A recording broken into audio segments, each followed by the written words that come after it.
మీకర్థమైన అర్థం కాకపోయినా భక్తులారా నేను పాడతాను, బాబులు కొడతారు. నన్ను కాదు, వాయిద్యాలు. ఎందుకు వెళ్ళిపోయావు? నిన్నేం చేయనులే నాన్న. ఏ నాటికైనా మీరు అడవులోకి లే, నేను తీసుకెళ్తాగా, అక్కడే తీసుకెళ్తాను, అక్కడే మీ పెళ్ళిళ్ళు. చప్పట్లు. అది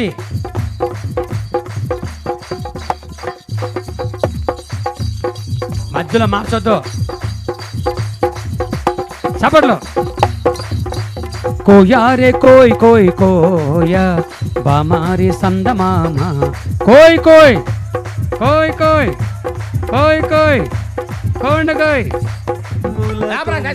ఆ భాష ఏంటి? మాట అర్థం నాకు అర్థం కావట్లేదు. కోయ్ కోయ్.